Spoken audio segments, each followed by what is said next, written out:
நியாய தீர்ப்பு காலத்தில் ஏகால சத்தம் கேட்கையில் அஞ்சேன் மீட்ப நீதியே ஆனிதன் என்னை மூடுமே. இது ஒரு அழகான ஒரு பாடலை மாற்றி படித்துக் கொண்டிருக்கிறோம். இது அழகான ஒரு ராகம். நியாயத்தீர்ப்பு காலத்தில் ஏகால சத்தம் கேட்கையில் அஞ்சேன் என் மீட்பு நீதியே அநீதிதன் என்னை மூடுமே. நியாயத்தீர்ப்பு தினத்தில் கிருபையாக தேவனுடைய நீதி நம்முடைய அநீதி மூடி அவருக்கு முன்பாக பிதாக்கு முன்பாக பரிசுத்த மகனாக மகளாக நீக்கப்போக போகிறது. ஹல்லேலூயா. கர்த்தர் நாமக்கு ஸ்தோத்திரம் உண்டாகட்டும். எதிர்காலத்தில் உள்ள நித்திய ஜீவனுக்கு அவருடைய கிருபை ஒன்றே போதுமானதாக இருக்கிறது. நம்முடைய வாழ்வு ஏதோ மரணத்தோடு அல்லது நியாய தீர்ப்போடு முடிந்துவிடப் போவதில்லை. நித்திய காலமாக நாம் ஜீவிக்க போகிறோம். ஹல்லேலூயா. பக்கத்தில் இருக்க பாருங்க, பார்த்து நித்தியமாக ஜீவிக்க போறோம். நித்தியமாக. ஹல்லேலூயா. மரணம் ஒரு முடிவு அல்ல, நித்தியமாக நாம் ஜீவிக்க போகிறோம். நித்தியவாசிகள் நாம். ஐயா, என்ன ஒரு மகிமையான ஒரு காரியம். ஏதோ மரணத்தோடு நம்முடைய ஜீவன் முடிந்துவிட போவதில்லை. நட்சத்திர கூட்டத்தை காண்கிறோம், கடலில் மண்ணை பார்க்கிறோம்.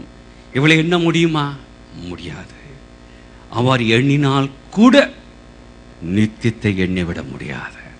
அவ்வளவு காலம் ஆத்ம மணவளானோடு கிறிஸ்துவோடு நாம் ஜீவிக்க இருக்கிறோம்.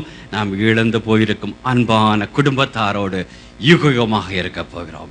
இதுதான் ஐயா சத்தியம்.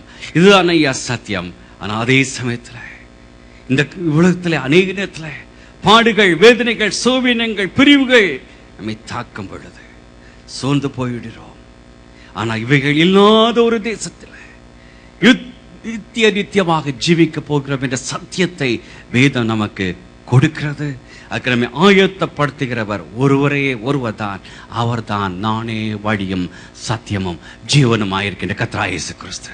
அவரை சார்ந்து கொள்ளும் பொழுது மட்டும்தான் இந்த நித்திய ஜீவனுக்குள் பிரவேசிக்கும் பாக்கியத்தை பெறுவதாக நாம் இருக்கிறோம். அதை கிருபையாக ஏற்படுத்திக் அருகதையற்றவர்கள் அருகதைப்படுத்துகிறார். ஒரு ராஜா இருந்தாராம், அவனுக்கு ஒரு மகன் இருந்தான். அவனுக்கு திருமண காரியம் வந்தது. அவர் ராஜா சொன்னார், மகனே, உனக்கு தேசத்தில் அழகான வசதி மிக்க அல்லது அடுத்த தேசத்து ராஜாவுடைய மணமகளை நான் முடித்து வருகிறேன். அவர் சொன்னாலாம், அல்ல, என்னை நேசிக்க ஒரு மணமகளை நான் தேர்ந்தெடுக்கிறேன். இதற்கு தயவு செய்து அப்பா எனக்கு அனுமதி கொடுக்க வேண்டும். அவள் எப்படிப்பட்டவளாக இருந்தாலும் நீங்கள் ஏற்றுக்கொள்ள வேண்டும் என்று.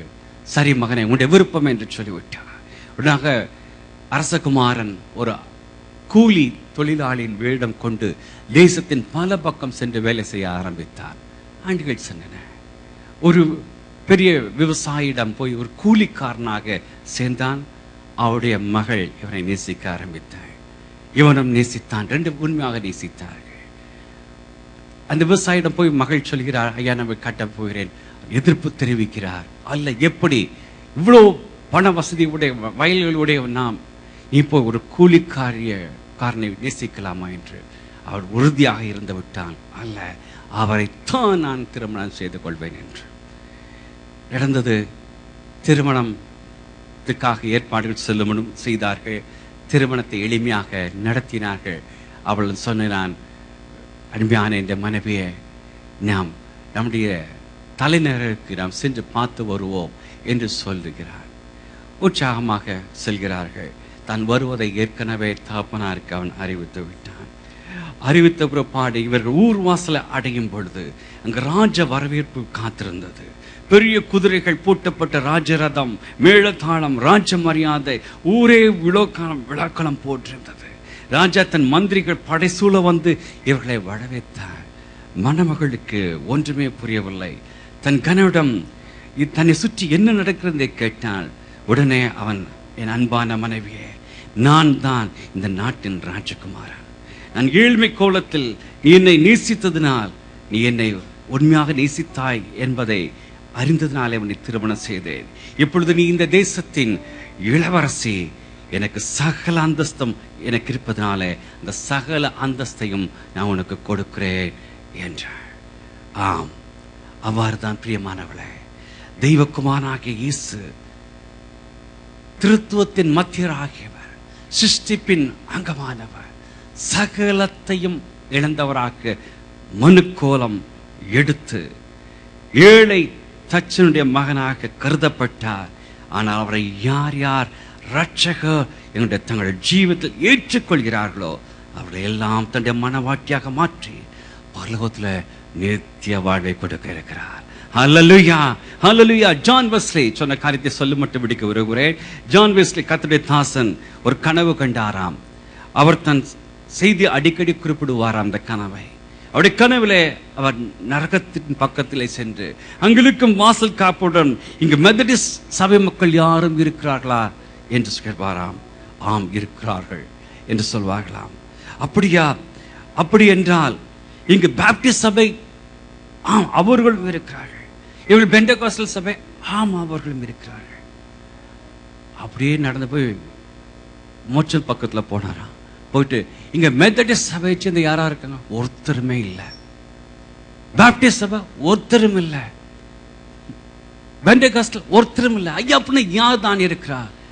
கர்த்தராகிய இயேசு கிறிஸ்து ரத்தத்தினால கழுவப்பட்டவர்கள் மட்டும்தான் உள்ள இருக்கிறாங்க, மட்டும்தான் உள்ளே இருக்கிறார்கள். ஜெபிப்போம். ஆம் பிரியமானவளே, சகோதரர்களே, இருக்க இடத்துல எழுந்து நின்றவளாக இந்த உலகம் நம்மை வெறுக்கலாம், சோதனைகளும் போராட்டங்களும் நம்மை நசுக்கலாம், ஏன் இவர்களை நேரிடுகிறது என்று நாம் கண்கணங்கலாம். ஆனால் இவையெல்லாம் இன்னும் கொஞ்ச காலம்தான். இவளை இல்லாத ஒரு பரம நித்திய வாழ்வு நமக்காக காத்திருக்கிறது. நம்ம அங்கு சென்றடையும் பொழுது எல்லாவற்றையும் வாழ்விலே நாம் அனுபவித்த பாடுகள், வேதனைகள், கண்ணீர்கள் அனைத்தையும் நம்முடைய நன்மைக்காகவே செய்திருப்பதைக் கண்டு ஆனந்த கண்ணீர் விட இருக்கிறோம். கொஞ்ச காலம் பாடவிக்கிற நம்மை சீர்படுத்தி, சிறப்படுத்தி, பலப்படுத்தி, நிலைப்படுத்தி தன் மகிமையிலே சேர்த்துக் கொள்ளவருடைய கிருபை நினைத்தவளாக உடைக்கப்பட்ட நேரத்தில் எல்லாம் என்னை தாங்கும் கிருபையே என்று சொல்லி இந்த பாடலை படிப்போமா? உடைக்கப்பட்ட நேரத்தில் எல்லாம் என்னை உருவாக்கின கிருபை இது. உடைக்கப்பட்ட நேரத்தில் எல்லாம் என்னை உருவாக்கின கிருபை இது. கிருபையே கிருபையே மாறாத நல்ல கிருபையே. கிருபையே கிருபையே மாறாத நல்ல கிருபையே. உங்க கிருபைதான் என்னை தாங்குகின்றது. உங்க கிருபைதான் என்னை நடத்துகின்றது.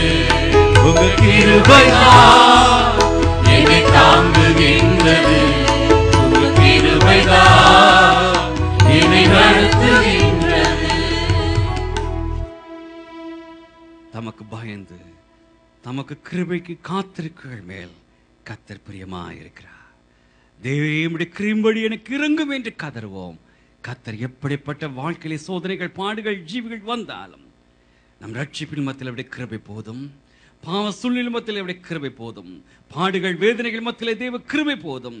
துன்பங்கள், பிரிவுகள் மத்தியிலே தேவ கிருபை போதும்.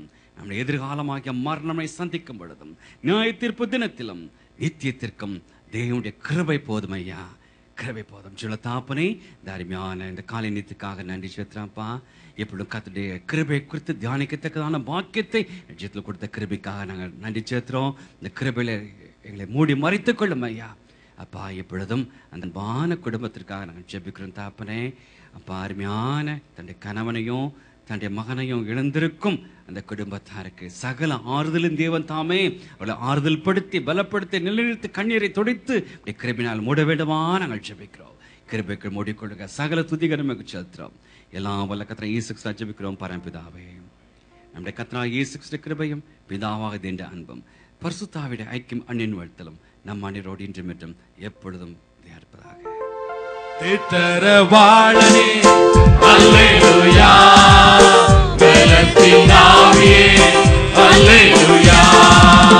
தித்தரவாளனே அல்லேலூயா, பலத்தின் ஆவியே அல்லேலூயா. சத்திய ஆவியே அல்லேலூயா, பரிசுத்த ஆவி